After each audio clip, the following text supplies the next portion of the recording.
Muy buenas tardes, les damos una cordial bienvenida a su programa Conéctate con tus derechos, un espacio de la Comisión de los Derechos Humanos del Estado de Quintana Roo. Antes que nada, una disculpa por la demora, pero bueno, ya estamos aquí listos para iniciar. Uno de los efectos de la pandemia y las medidas de distancia social ha sido la forma en la que trabajamos algunas personas. Nos referimos al famoso home office, teletrabajo o trabajo a distancia. Tú que nos ves y escuchas, ¿has tenido esta opción en tu trabajo? ¿Se te ha presentado algún problema laboral en esta modalidad?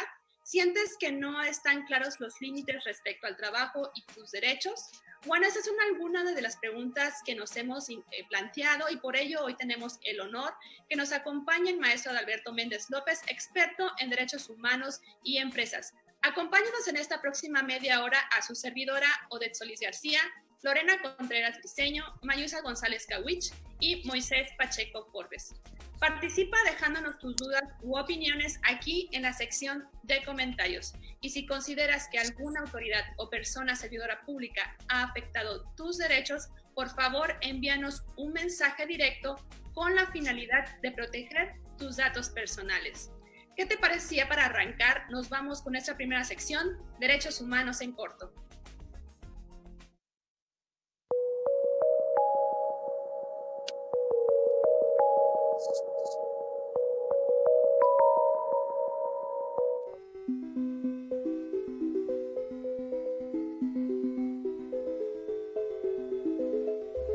Con la irrupción del COVID-19, la humanidad ha tenido que adaptarse a una nueva realidad, incluyendo el trabajo. El teletrabajo o trabajo a distancia o home office se refiere al desarrollo de una actividad laboral de manera remota, principalmente en el hogar. Evidentemente, el teletrabajo no ha sido una opción para todas las personas, especialmente para quienes menos grados de estudio tienen. De acuerdo a la CEPAL, a nivel sectorial, la probabilidad de teletrabajar es mayor del 80% en los servicios profesionales, científicos y técnicos, la educación, las finanzas y los seguros. Pero en América Latina y el Caribe, el teletrabajo está condicionado por los elevados niveles de trabajo informales que en 2018 alcanzaban más de la mitad del empleo total. Inclusive, en México se considera que solo alrededor del 15% de las personas con trabajo pueden hacerlo en esta modalidad. Pese a ello, el teletrabajo se ha posicionado como una alternativa para evitar la propagación del virus en los centros laborales. Una de las ideas más atractivas sobre el teletrabajo es la oportunidad de estar más tiempo en casa, compaginando vida laboral y personal. De acuerdo al IAE Business School, el 54% de las personas encuestadas que teletrabajan en México dijo que después de la emergencia le gustaría trabajar con las mismas condiciones. Sin embargo, una de las preocupaciones principales son los efectos psicológicos de una abrupta y desorganizada implementación de esta modalidad del trabajo, como la falta de separación entre la vida laboral y privada, aumento de las horas de trabajo, poca claridad sobre límites en horarios del trabajo a distancia, nulos descansos, por mencionar algunos. Ello puede derivar en el síndrome de burnout, que de acuerdo a la Organización Mundial de la Salud, es un síndrome derivado del estrés crónico en el lugar de trabajo. Esta situación también debe mirarse desde una perspectiva de género, pues en las mujeres recae la mayor parte de las tareas domésticas, así como el cuidado de las familias, añadiendo un mayor estrés. La situación actual, por lo tanto, obliga a plantear nuevos escenarios para la cristalización de derechos que protejan la salud y la integridad de las personas.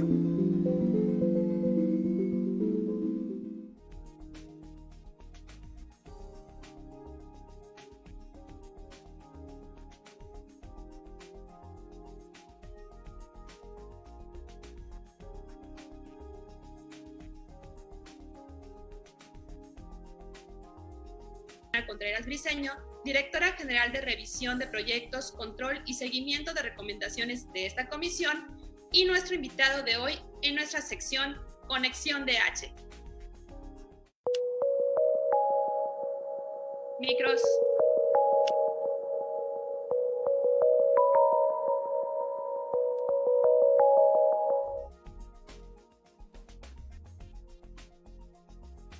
Gracias por continuar con su programa Conéctate con tus derechos. Como lo mencionaba mi compañera, el día de hoy tenemos a un invitado de lujo, el maestro Adalberto Méndez López. Bienvenido.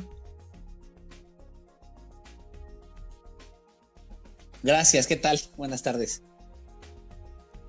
El maestro Adalberto Méndez López tiene un amplio currículum en materia de derechos humanos. Es abogado y consultor internacional en materia de derechos humanos y empresas. Es licenciado en Derecho por la Universidad La Salle, con estudios en posgrado en la Universidad Bilgi de Estambul, en Turquía. Y cuenta además con estudios de doctorado en Teoría Crítica por el Instituto de Estudios Críticos. Es además catedrático en diversas instituciones académicas, incluyendo la Escuela Libre de Derecho, el ITAM, la Universidad Iberoamericana y el Instituto de Formación Especializada en Derechos Humanos de Quintana Roo, IFED. Actualmente es subcónsul de la firma de abogados mexicana Vélez y Sandoval, SC, así como de la firma española de servicios legales ESIJA. Es autor del libro Ombudsman Corporativo, Reflexiones sobre Derechos Humanos y Empresas. Quisiera empezar esta entrevista con un punto que me parece medular. La pandemia y las medidas para su mitigación han exponenciado las desigualdades en torno a los empleos, tanto en México como en América Latina, tomando como referencia los trabajos formales e informales, así como el acceso a Internet en los hogares. En nuestra sección anterior, se mencionaba que de acuerdo a la CEPAL, solo alrededor del 15% de la población que trabaja en México podría teletrabajar. Ante este panorama, maestro, ¿por qué deberíamos discutir sobre los derechos de quienes hacen home office o trabajo a distancia? Bueno, primeramente, gracias por la invitación. Siempre es un gusto estar en casa, como parte también del Consejo Académico del Instituto. Y bueno, el tema no es menor. Hablar de home office y el impacto en materia de derechos, sin duda alguna, implica dos reflexiones. La primera es, tenemos las medidas de confinamiento derivado, por ejemplo, del COVID, nos obligó a tomar estas medidas dentro del confinamiento, que es quedarse en casa. Y entonces, al momento de utilizar las plataformas digitales, particularmente el uso de Internet, creo que el primer punto, el primer impacto en derechos es la necesidad de que el Estado garantice el acceso universal al Internet, tomando en cuenta que este es un derecho humano, ¿no? Hay que tomar en cuenta que el Internet, ¿no?, propiamente todavía es inaccesible en varias partes del país, particularmente en comunidades indígenas o comunidades de alta marginalidad. Todavía no hemos logrado realizar este derecho efectivo de acceso al Internet. Por lo tanto, digamos que muchos de los trabajos, por ejemplo, ¿no?, tendrían que entonces que verse en la necesidad de contar con esta herramienta para poderse desarrollar a través de distancia. Ese es un primer análisis. El segundo es, al momento de utilizar plataformas digitales como la que estamos usando en este momento, el Internet empieza a almacenar mucha información. Y entonces el acceso a la información de esta, digamos, que está generando este acceso, este cúmulo de datos y información que está generando en línea, evidentemente tiene una repercusión necesaria en temas relacionados de privacidad y de acceso a información, tanto pública como de particulares. Y esto sería un segundo análisis al respecto, ¿no? ¿Qué son las medidas de seguridad digital que se están implementando en ese sentido? La tercera es que el hecho de que estemos trabajando desde casa con nuestro Internet, nuestra luz, nuestra comida, nuestros propios recursos, técnicamente generaría un mecanismo o debería generar un mecanismo de responsabilidad compartida con el empleador, porque entonces de cierta manera si no estaríamos subsidiando, ¿no?, nuestro propio empleo, es decir, nos pagan ahora sí que estaríamos pagando casi por desarrollar nuestro empleo. Y recordemos que una de las máximas en materia de derecho al trabajo y en el Pacto DESC es que la obligación o digamos el derecho al trabajo es que me provean las herramientas para que yo pueda desarrollar ese trabajo. Entonces aquí un primer análisis es, en el teletrabajo, por ejemplo, tendría entonces que haber una coparticipación de los gastos que yo invierto, como el Internet, la luz, el agua, etcétera, en mi trabajo, que realmente ya no estoy en la oficina, no estoy gastando la luz de la oficina, no estoy gastando el Internet de la oficina, sino mi Internet particular. Pues ahí habría una corresponsabilidad del empleador en esta materia, ¿no? Y evidentemente temas, digamos, conexos, por ejemplo, el impacto del teletrabajo en personas con discapacidad, ¿no? Por ejemplo, tendremos que analizar desde el punto de vista interseccional si el teletrabajo es accesible, si existen los mecanismos de accesibilidad para que una persona con discapacidad pueda desarrollar el tema de casa, o por el contrario, si es un mecanismo de inclusión incluso para las personas con discapacidad.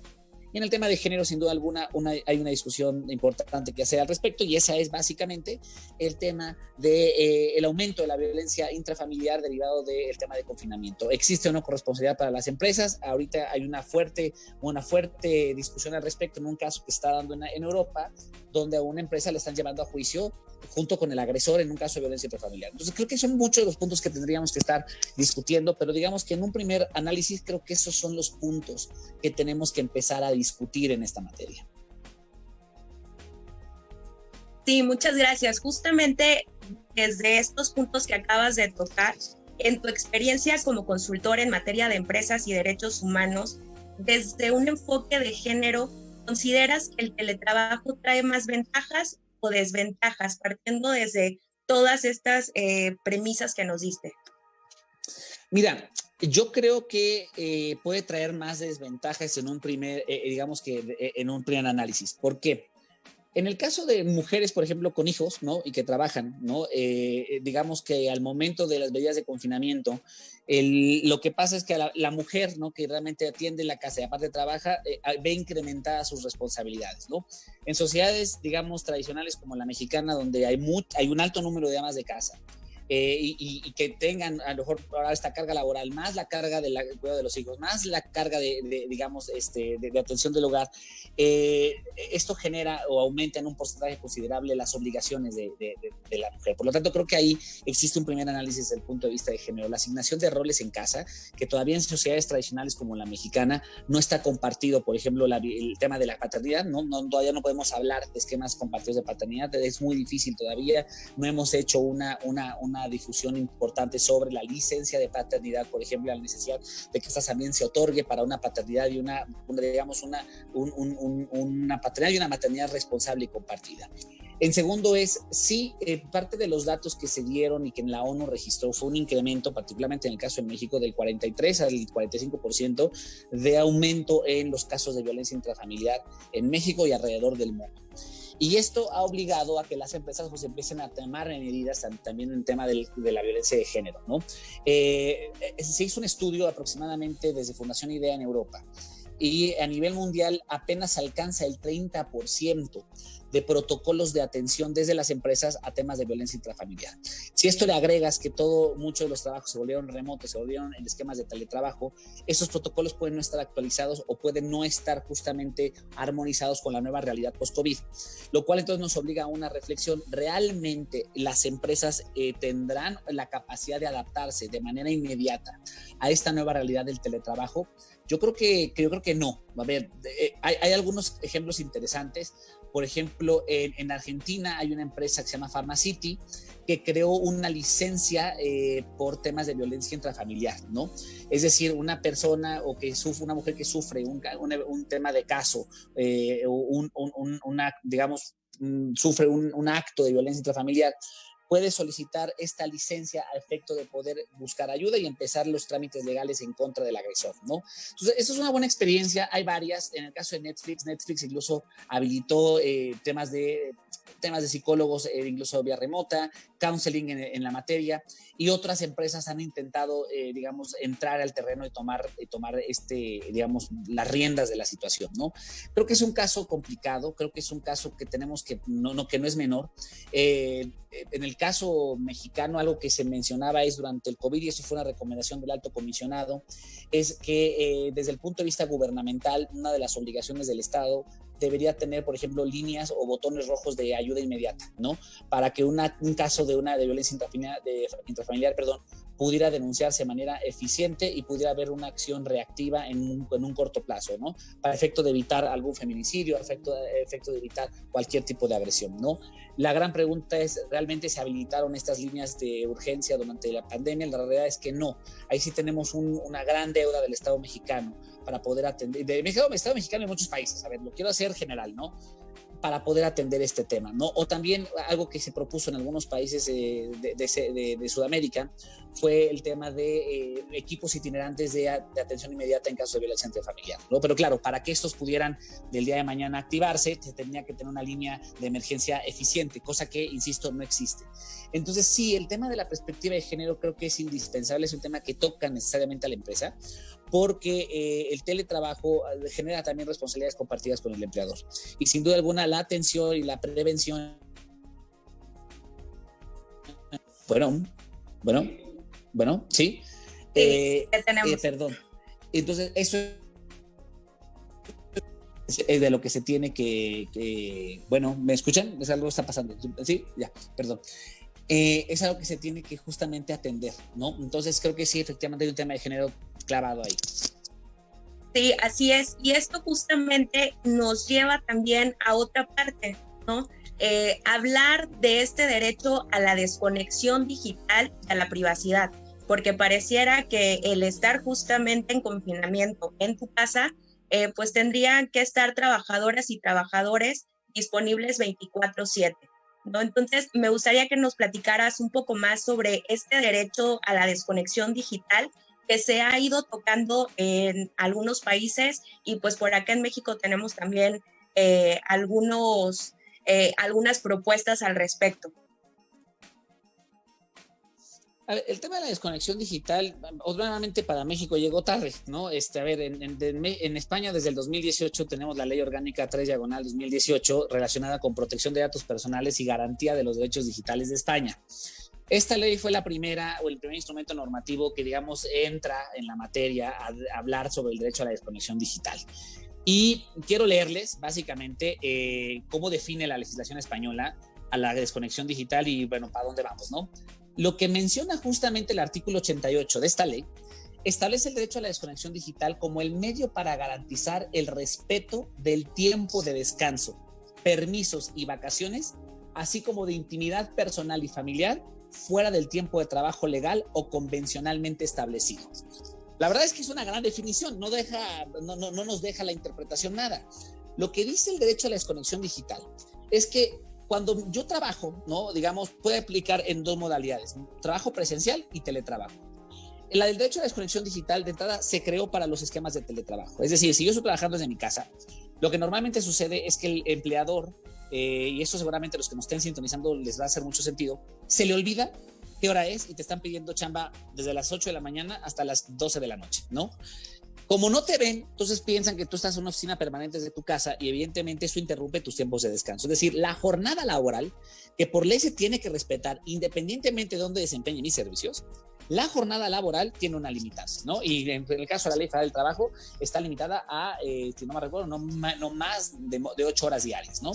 ¿Esto qué significa? Que tenemos que tener esta jornada verdaderamente acotada a efecto de que no caiga en un exceso incluso de explotación laboral, que eso es una práctica violatoria de derechos humanos. Entonces, desde el punto de vista del teletrabajo, hace sentido que la desconexión digital existe, porque entonces también me podrían pedir trabajo a partir de las 9 de la mañana hasta las 6 de la tarde, incluso si estoy en mi casa, porque esa es mi jornada laboral.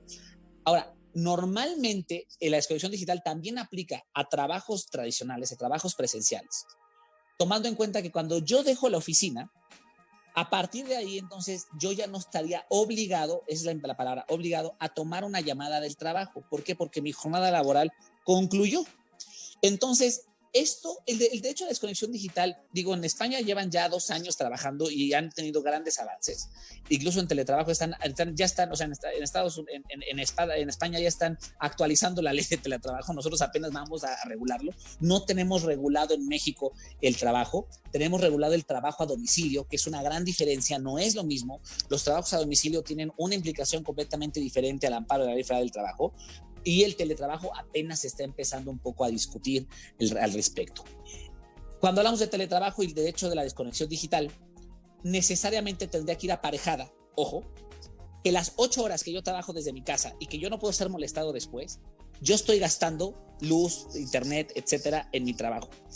¿Qué están haciendo algunas empresas, por ejemplo, como Amazon o como Netflix? Dando un bono proporcional para compensar los gastos de los trabajadores en sus casas, equivalente a la jornada de trabajo por el gasto de internet y luz derivado en este tema. Claro, la desconexión digital, urge porque la nueva realidad lo va a exigir, y urge no regularlo al aventón, ¿no? Porque el tema de la desconexión, de la desconexión digital también tiene temas aparejados, por ejemplo, de salud psicosocial, ¿no? Es decir, el estrés continuo que me puede generar un empleado, al estarme llamando, no contestar una llamada, etcétera. Eso que me puede generar a mí el día de mañana, temas, por ejemplo, de riesgos psicosociales durísimos. Y aquí yo le pongo un reto al abogado o la abogada laboralista mexicano o mexicana. Es la NOM 035, ¿no? Que ya entró en vigor, establece todo un protocolo de riesgos en materia psicosocial. Entonces, técnicamente tendríamos que aplicar la propia NOM 035 al teletrabajo. Y derivado de que no vamos a estar presencialmente en una oficina, sino que vamos a estar desde nuestras casas trabajando, la desconexión digital se vuelve un mecanismo, un medio de garantía de la sana salud psicosocial del trabajador. Pues creo que ese es un punto que tenemos que debatir y entender, ¿no? Y creo que España ha puesto el ejemplo, creo que la ley orgánica española es muy buena y que sin duda alguna, digo, ya incluso ha habido casos en temas, por ejemplo, que más adelante nos platicaremos, resueltos por el Tribunal Europeo relacionado con temas de privacidad de los trabajadores, ¿no? Entonces, bueno, básicamente creo que ese sería el comentario. Sí, muchas gracias. Sí, sin duda, ¿no? En los países europeos allá vemos que ya tienen un avance, ¿no? España, Francia incluso, ¿no? Entonces, justamente esta parte aquí en México es un derecho nuevo que todavía nos falta explorar, pero pues que sin duda también tenemos allá la norma 035, ¿no? Que por lo menos la podríamos empezar a articular para ir garantizando este derecho a la desconexión digital. Maestro, pues te agradecemos por esta entrevista. El tiempo, la verdad, es que es muy corto. Este tema nos podría dar para 2 horas más mínimo. Y te agradecemos mucho y te pedimos que, en caso de que haya algún comentario o duda de nuestro público, te invitamos a continuar con nosotros para que puedas dar respuesta en la última sección. Muchísimas gracias y agradecemos nuevamente la invitación al programa y bueno, gracias a Marco, a Odette y a ti, muchas gracias por la invitación y estamos aquí listos. Muchísimas gracias. Gracias.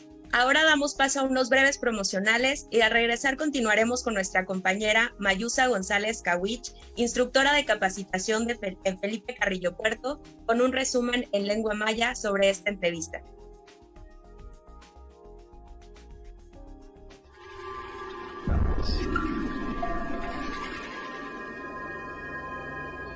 Hola, mi nombre es Raúl Cabrera Covarrubias y soy visitador adjunto en el municipio de Bacalar, con oficinas en la ciudad de Bacalar. Durante la pandemia seguimos trabajando a través de vías alternas. Si tienes alguna duda o deseas interponer una queja por violaciones a tus derechos humanos, puedes contactarnos a través del número 075 o directo al número 983-126-3101. Recuerda que también puedes localizarnos o contactarnos a través de medios electrónicos como redes sociales o el correo electrónico oficial de las oficinas de Bacalar, el cual es visitaduriabacalar@hotmail.com. Tu dignidad ante todo.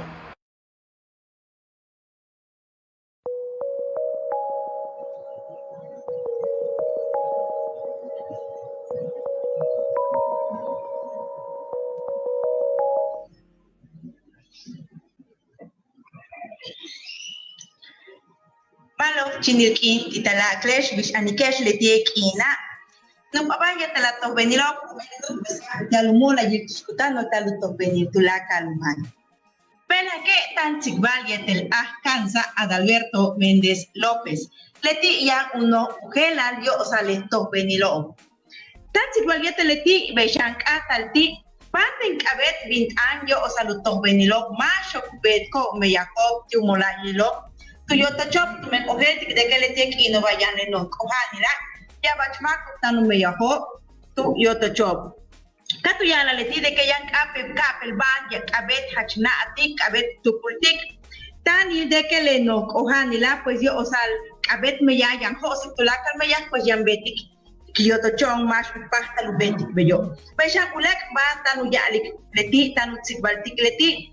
Yo sale internet cuya la lo de que pues hachiyabach pa lo kumante el internet le betik kanan tu yo sale kabel palo peshan de que abet tu kultik natik de que ya bach mako tanu me yako tu yo tocho pues le dio por uso por internet cuya la lo ya bach bolil kubelko tu me le dio tanu me yako desde tu yo tocho peshan kata tileti le me hilmole ayil betal tikul yo tocho Kutas balo utswa mai yale ko le lok me ya ko bale ya no me hempala ya no la se lo shan canántico. Entonces le tu ya la watu nunca veía de que pues maya hach ba malo kutas tile ko le lo bot me beja ba shulak uch tile ki no ba ya le no kohanila de que ya bach ko le lo tu amo talamil wan lo bil tu kayet el mash kaharbalo so le no lu mi lo wale país de sobo cuya le dio matu me yako utia lucanan y tocola le lo tuya de que es 43 a 45% nak bin lo bildale cole logo yantun yan 15 lo setem lo bildalo ichilunayo tu mentano me yako tielo yosal lek ino vayan le no ojanila pues ya una bak atatileti de que yan más kuna atik tu mento ne tank me ya Wotoch, kabet betik hebach so tukle wa bulking wa sansama. Le betik kata tibash kutukultik leti. Tunya alik tunde ke tunoh lumit España yang be alma am tus kananti le lo to hola le macho tan me ya foto yo te chop. Tu me llamas kuna atik de que las 10, las 12 a un pasta lukatik tech. Me ya guayan ankech nuklat am entonces le tuñalik le lo de que güey México minambale ya no chak almas anu enorme ya la 0.35 tush kuyalik de que kanan titula kalba to hola bishku kuy ba wat la ka bash kultik kutyalu yan chaha malo pues le tiene tantas le tiene que ir al de chinil que ir al hola tesh ya kuy kibat la semana.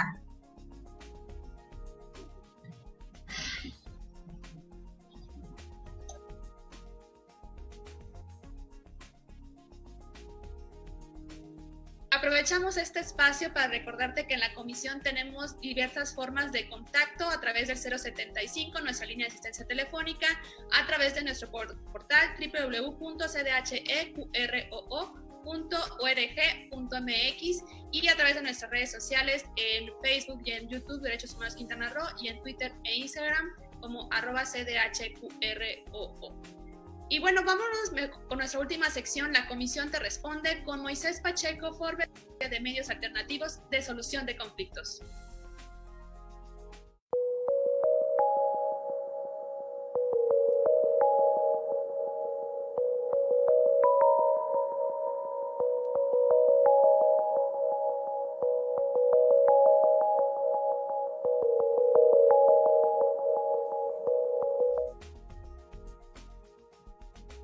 Muchas gracias, Odette. El siguiente espacio nos ofrece la oportunidad de dialogar e interactuar de manera respetuosa y constructiva con todos ustedes. Estos son algunos de los comentarios y preguntas recibidas a través de nuestra transmisión. Primero, el señor Odiel Orduña pregunta si estamos listos para generar reformas en ese sentido, como el de los gastos de los empleados que subsidian al Estado y otra más. Bueno, yo les diría básicamente que, a ver, ¿estamos preparados? Deberíamos estar preparados. La labor del legislador o legisladora en cualquier país es adecuarse a la realidad histórica, ¿no? Entonces, en ese sentido, si la realidad ya nos alcanzó, las leyes tienen que ir a la misma velocidad de la evolución de la propia dinámica social. Entonces, yo creo que preparados debemos de estar. El tema es si hay voluntad política. Creo que ese es el tema que tendríamos que analizar, si existe la voluntad política para hacer una reforma prioritaria de esta materia para el bienestar de todas y todos, ¿no? Entonces, en ese sentido, creo que es importante analizar si hay voluntad. De hecho, creo que sí la hay. Si a mí me lo preguntan, ya existen 2 proyectos o 3 proyectos en el Senado. Uno de ellos promovido, si no me recuerdo, por el senador Ricardo Monreal, para poder ingresar el tema de teletrabajo en la legislación mexicana, ¿no? El tema no es solamente legislar, es legislarlo bien. Y creo que había veces donde fallan los legisladores en este país. No legislan por, a lo mejor, falta asesores o falta estudio, o legislan al express. Y creo que ahí es importante acercarse de las experiencias que han sido exitosas en otros países, ¿no? Sí, muchas gracias, maestro. Otra pregunta de la señora Margarita Ugalde. Comentó ella, si tenemos un déficit normativo de protección en estos temas, ¿cómo podemos proteger derechos de esta índole? ¿Cómo podemos proteger derechos de esta índole? Yo creo que por varias vías. El primero es, ¿hay un déficit normativo? Sí, sin duda, por tanto que están ahorita apenas promoviendo algunas reformas en la materia. ¿Tenemos mecanismos de defensa? Sí, los tribunales, yo creo que en materia laboral esto va a ser un requisito. Voy a compartirles un dato estadístico. De acuerdo con la asociación, con una de las barras de abogados en Estados Unidos, creo que fue la barra de Nueva York la que compartió este dato, uno de los fue la Cámara de Negocios de los Estados Unidos, discúlpenme el dato, la Cámara de Negocios de los Estados Unidos mencionó que uno de los litigios que se disparó durante el COVID fue el litigio en materia de datos personales y temas de trabajo. Y de hecho, en México se hizo una medición similar y los servicios legales que más aumentaron fue nuevamente el tema de carácter laboral y el tema de datos personales y privacidad. Entonces, digamos que esas son las áreas que más presionan los despachos y que más socorridas fueron. Y esto es pues porque se llevó a tribunales mucho de estos temas, ¿no? Simplemente apenas hace una semana la Suprema Corte de Justicia de la Nación emitió la primera serie de precedentes donde aparece por primera vez el término COVID en la jurisprudencia mexicana, ¿no? Entonces, en ese sentido, yo diría, los tribunales, yo creo que están para eso, para dirimir ese tipo de controversias, cuando es entre particulares, y esto tiende a volverse entre particulares, pero también tiende a volverse en contra del Estado cuando no se respetan los derechos laborales de las personas que laboran en las propias instituciones públicas. Y ahí las comisiones de derechos humanos juegan un papel troncal. El mecanismo no jurisdiccional de protección a los derechos humanos tendría que entrar, digamos, en cierta demanda. Creo, y lo digo abiertamente, que desde las comisiones todavía existe un alto déficit de comprensión de los DESCAS, por ejemplo. Y estos temas van a entrar en este rubro, sobre todo los temas de carácter de derechos laborales. La propia CNDH, desde hace varias gestiones, desde la gestión de Raúl Plasencia Villanueva, que fue cuando se creó la sexta visitaduría sobre temas de DESCAS, donde se ven temas de carácter laborales. Le ha faltado de esa pericia hasta la fecha, y bueno, más ahora, pero sobre todo, digamos, en las últimas gestiones, en atender a los derechos económicos, sociales y culturales, sobre todo los temas de carácter laboral. Les falta ahí un estudio. Creo que ahí hay una oportunidad tremenda para las comisiones, porque las comisiones tienen un gran trabajo por delante para hacerlo, y sin duda alguna creo que van a ser de las quejas donde pueden llegar más comúnmente, ¿no?, contra dependencias públicas que atenten contra los derechos de trabajadores durante la pandemia, ¿no? Muchas gracias, maestro. Muy valiosa su aportación y toda la información que nos está proporcionando. Recibe usted un saludo de nuestro presidente, el maestro Marco Antonio Toe Wang, y un agradecimiento por colaborar con nosotros en esta emisión. A los demás participantes les comentamos que continuaremos respondiendo puntualmente todos sus comentarios, dudas en nuestras respectivas redes sociales, o bien podemos hacerlo en nuestra siguiente emisión. Un agradecimiento de nuevo por haber permanecido en esta última sección de nuestro programa para poder aclarar las dudas, y esperamos que nos pueda acompañar pronto, puesto que sabemos y entendemos, ¿no?, que trae mucha información que nos pueda servir a toda la ciudadanía que escucha este programa. Y bueno, pues continuando con mi compañero Odette Solís para el cierre de esta edición. Antes de concluir, les enviamos un saludo a las y los estudiantes de la Universidad de Cuculcán de Cancún y de la Universidad de Quintana Roo, que estuvieron sintonizándonos esta tarde.